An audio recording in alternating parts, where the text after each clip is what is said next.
session, and the first Republican presidential has just finished, which means we are now getting into the zeitgeist, into the fury of the moment of this primary. So this video is going to be somewhat quick. It's going to be about the context of all of this, and then the winners and the losers, and then I guess an explanation of what this debate really means in the grander context. So for a quick context, right now Donald Trump is leading the polls, and the reason why is because he is an authentic person. He appeals to the values of the Republican voter, and that's something that the Republican Party was missing between 2010 and 2014. You had Republican management, people like John Boehner, who was trying to expand the tent of the Republican Party, but he did so by essentially betraying them on their core issues, things like immigration, where the Republicans are much against trying to help illegal immigrants or giving asylum seekers a chance in the United States. And so because of that, you had Trump rise with this unique view, a view that no other politician would speak at that time on such a high level, such as the presidency. And so because he was unique in his views, and because he was so steadfast in it, because those views were ingrained in his values for a long time, even before he was running for president, you would see him on conservative talk radio shows talk about illegal immigrants, and as well as how Mexicans are portrayed in the United States. So because you had that long ingrained view, and because he was a fighter and not backing down to the media once he got criticized for those views, he won the Republican nomination. And that's something that Republican voters still want today. That's why he's leading in the polls. That's why he leads amidst 2018, 2020, 2022, even though he lost all of those elections, because he's a fighter and an authentic fighter, an emotionally honest fighter. That's why he's leading in the polls. So the job for a lot of these Republicans is how to kind of play that authenticity without necessarily becoming too similar to Trump. So let's go through the candidate list. First, we have, I guess we can just talk about the ones who played lowball, which is Burgum and as well as Hutchinson. Hutchinson, at this point, doesn't really have a chance, primarily because he was founded on this kind of anti-Trump sentiment, but that's not really a good thing to run on at this point in the Republican primary, and so he didn't really do anything special in this debate. He kind of stumped a little bit. He had some stutters, and I don't think his campaign is savable. For Burgum also stuttered a lot, but the thing is, this is the first Republican debate. There are many debates to come.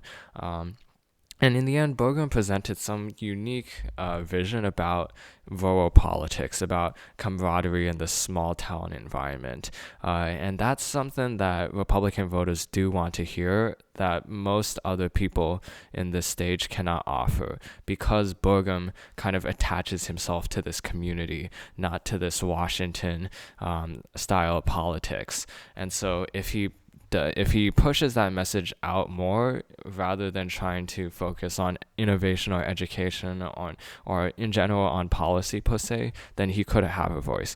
But he did lose that debate though, because he stuttered some amount. But moving on from that, we have Scott. Scott, I would say, is as much of a loser as Hutchinson in this debate, but even more so because he had somewhat higher expectations. He had people expected him to somewhat be like Herman Cain or Ben Carson in 2012 and 2016, sort of that minority voice who's vising in the GOP, creating a spotlight for African Americans in a traditionally white party. The thing is, though, Scott's debate performance can best be described by what he said in that debate, which is that he's a Southerner, he speaks a little bit slow, he needs some time for his message to come out.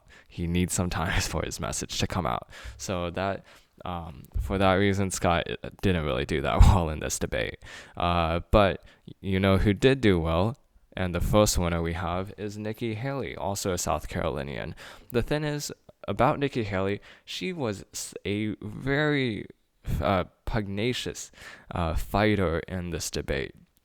She fought against Ramaswamy on Ukraine, called him a murderer, attacked him for wanting to defund aid to Israel. And in terms of Ukraine, that is somewhat of a sticky issue for her to get into. But the fact that she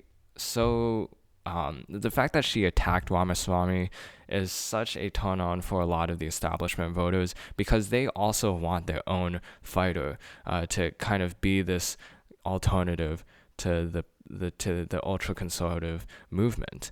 And Haley provided that. That's something that DeSantis didn't provide. So you'll see a lot of establishment Republicans trying to give money to her in the couple of days ahead and even the couple of weeks ahead.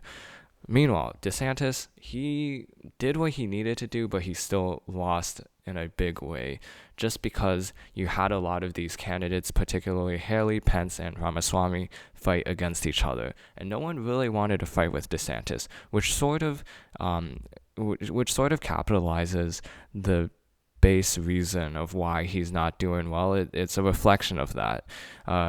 He's at this point now, I would consider him in the same place as any other candidate in this race. He doesn't come off as emotionally honest the same way that Haley or Ramaswamy does because he is a fighter on issues, but there's not really a personal attachment to it. It seems more of a political attachment. And for that, a lot of voters didn't really seem to care as much as before with DeSantis. So he's in a sticky situation. But it could be like Joe Biden. Joe Biden did poorly in the first couple of debates, but in the end, these first few debates are really just to get some sound bites out and to give yourself some attention. In the end, the people who don't have attention will benefit from these first few debates. The people who already do have attention will generally need to stick it out before you get to the very grueling part of this race and when you get into those duels between individual candidates. So it's a little bit early to tell, but at this point, DeSantis has been screwing up a lot, and this is just a continuation of it. Ramaswamy is somewhat...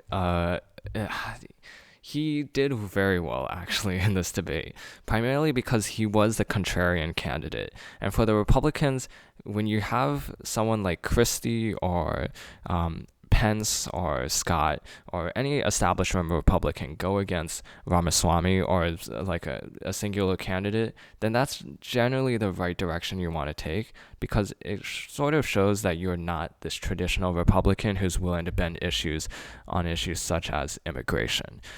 So for Ramaswamy, he was able to capture that same kind of mood that Trump had, but also be somewhat unique in that he has unique views, such as civics education and more particularly civics exam in order to vote as a young person in America. He focused a lot on younger voters, and that's something that Republicans are starting to like.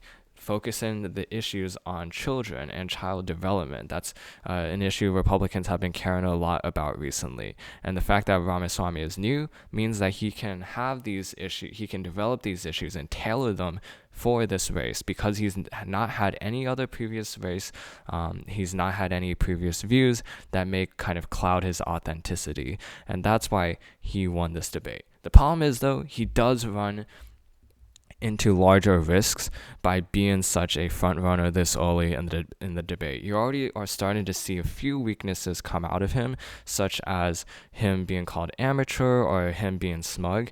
He gives the vibes of a college debater, which is he's very simple with his statements, which makes each statement ever the more punchier. But he is a little bit too egotistical and a little bit too smug by being rewarded with those cheers from the applause from the audience. And so he is doing well at this moment. He has this shining spotlight because everyone attacked him, but the attacks will become more concentrated and will become more about his weaknesses rather than his general set of policies and his general issues that we saw in this first debate. So he definitely won this debate, but he has a long way to go. And then we have one of his attackers, Mike Pence. Mike Pence, he won in a personal way. I mean, I wouldn't call him a winner or a loser. The thing is, Mike Pence had a lot more to do than any other candidate. And even though you see here, Mike Pence is polling around the same as the more top Trump alternatives besides DeSantis. The thing is, Pence had to not only establish himself as a contender for the Republican presidential nomination, but also establish his credibility because he lost a lot of that after January 6th. And he did do that very well because he made a lot of voters, he made a lot of candidates rather kind of accept that what he did was right. You even had Ron DeSantis say he doesn't have any beef with Mike Pence. And so that established his credibility. And he was a very unusual fighter. He doesn't usually fight that often, but for some reason, Ramaswamy kind of fired him off. And that was a real plus for Pence because he got attention. The thing is, though, I'm not sure if there's anything that Pence can do to actually turn the tides because there are still a ton of Republicans that don't like him, that feel betrayed by him. And so Pence's strategy seems to be to appeal to the right wing, to appeal to the more evangelical conservatives, and he will definitely appeal to some because he has credibility there that no other candidate has. But the thing is, that's not enough for him to win this race. So I would call him a winner for now, but in the grand scheme of things, he's still losing. And so what else besides Trump? You also have Christie. Christie, he won in a personal way, but he lost in terms of the debate. What I mean by that is Christie got a lot of boos initially for attacking Trump, but then he started referencing that Trump wanted to suspend the Constitution, and that got a lot of booers to stop booing.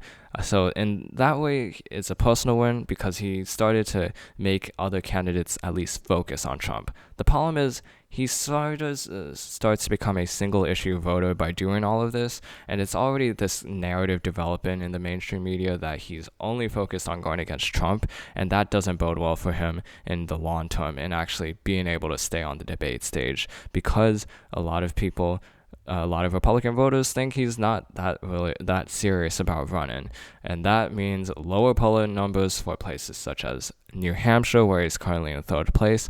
And so Christie he has this moment right now, but in the long term, it's probably going to fade. And for that reason, it seems like he lost in this debate.